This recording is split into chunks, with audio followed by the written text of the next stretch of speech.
บัดธรรมบางครั้งบางทีเพิ่นก็สิแปลให้ฟังว่าขันธ์ห้านี่อุปทานขันธ์ห้านี่เป็นของหนักมื้อนี้งานสมโพธิภาคเอาแบบธรรมะนักๆได้จักหน่อยเนาะแบบได้คุดได้ค้นฟังเลยได้นี่ฟังต้องเฮ็ดจังได๋จะเข้าใจฟังด้วยความมีศรัทธาเด้พออาจารย์หยุดก่อนวันเทศน์เรื่องขันธ์ห้าครับหยุดซะก่อนว่าเรื่องการฟังเทศน์เดี๋ยวจะรู้เรื่อง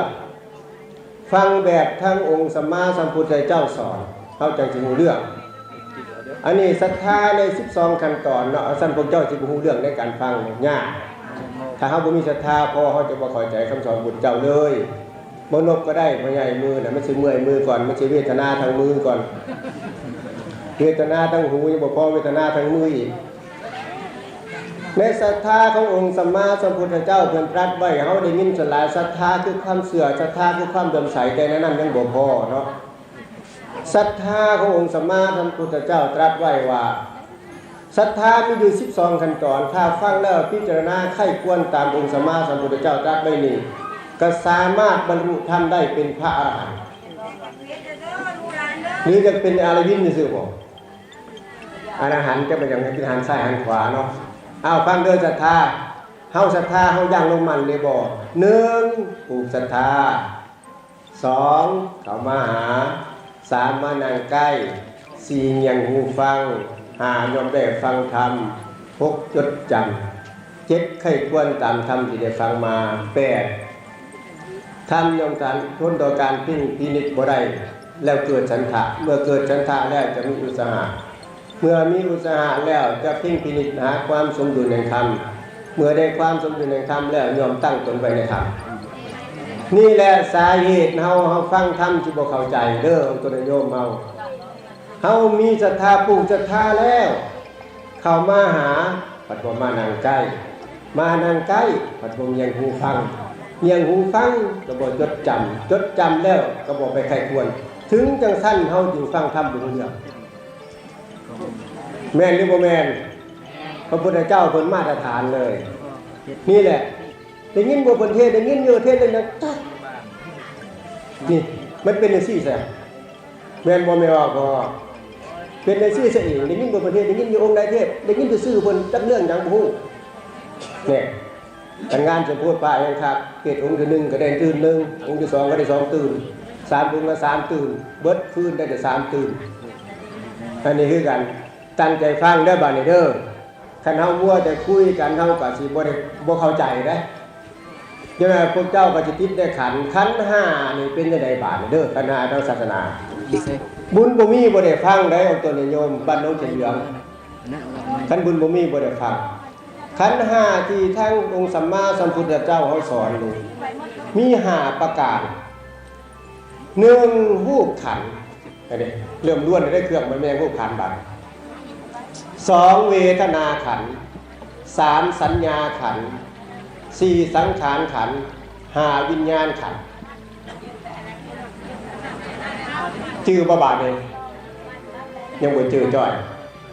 เฮ็ดจังได๋ก็บาดเฮ็ดอะไรเพื่อเด้องานจะพูดกันสิชื่อกันหาสิชื่อแต่เทียนกับดอกไม้ล่ะเนาะชื่อดีโพดมันนี่เป็นหยังจะว่าอุปทานขันธ์อุปทานความภาษาของพระพุทธเจ้าคำว่าอุปทา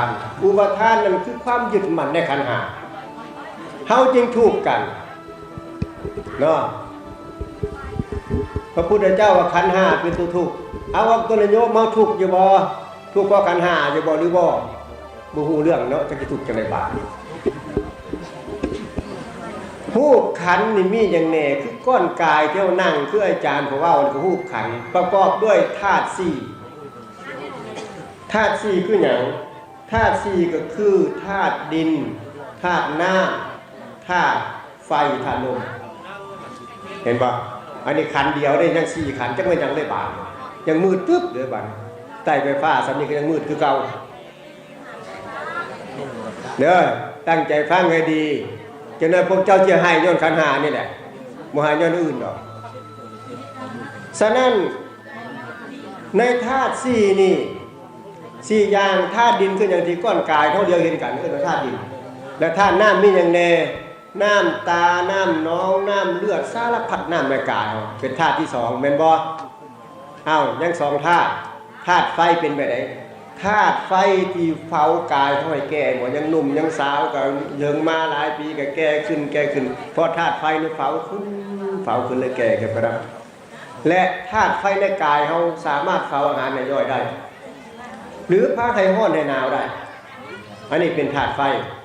ธาตุลมดีธาตุลมก็คือ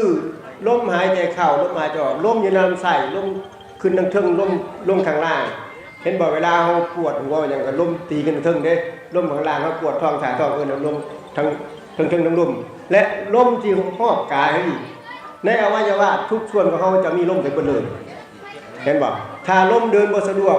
พวกอัมพฤกษ์อัมพาตถ้าลมมันบ่สบายเห็นบอกเคยเห็นบ่ถ้าลมมันบ่ไปนี่แหละ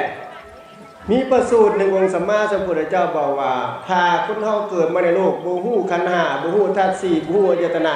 3ประการนี้โดยความเป็นธรรมชาติเขาพวกนั้นจะตกนรกทั้งกลางวันกลางคืน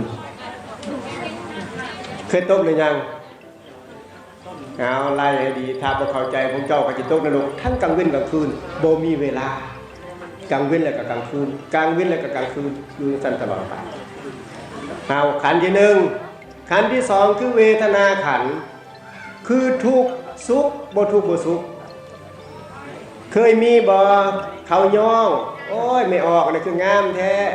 ดีใจบ่เอิ้นว่าหยังขณะดีใจจะบ่จังได้ตอบปานเห็นบ่ย้อนเฮาบ่ได้ยินจักเทื่อดีใจเอิ้นว่าหยังสุขเขาด่าดิเอิ้นว่าหยังนั่นทุกข์นั่นเสียใจบ่หรือดีใจเขาด่าดีใจนั่นแหละบัดนี้ทั้งด่าทั้งย่อบ่สนซื่อๆอยู่คักบ่ดีบ่ตัวนี้ดีได้ตัวนี้น่ะอุเบกขาบ่ทุกข์และก็บ่สุขอันนี้ขันธ์ตัวที่2เห็นบ่ได้แล้วเนาะ2ขันธ์แล้วยังอีก3ขันธ์ขันธ์ที่พาเฮาทุกข์คู่มือนี่ขันธ์ตัวนี้แหละบ่แม่นขันธ์ได้เทียนกับดอกไม้นะขันธ์ตัวนี้ได้ทุกข์ได้ขันธ์ที่3คือสัญญาขันธ์อันใดเอิ้นว่าสัญญาขันธ์สิ่งที่เฮายังหนุ่มหรือเฮาแก่แล้วนึกภาพได้บ่พ่อใหญ่สมัยยังหนุ่มเป็นผู้บ่าววัยรุ่นโอ้ยไปคุยสาวจังนี่นึกได้บ่นึกได้อยู่บ่นี่คิดพ่ออยู่บ่คิดพ่อบ่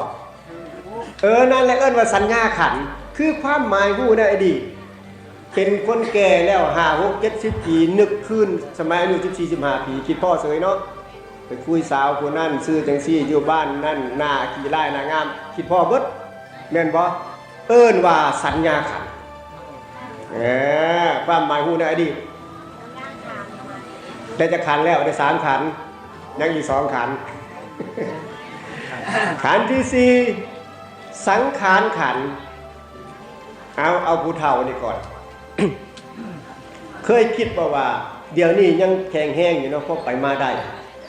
เคยคิดบ่ว่ามื้อหนึ่งเฮาอาจจะแก่ขึ้นกว่านี้แล้วก็อายุก็หลายขึ้น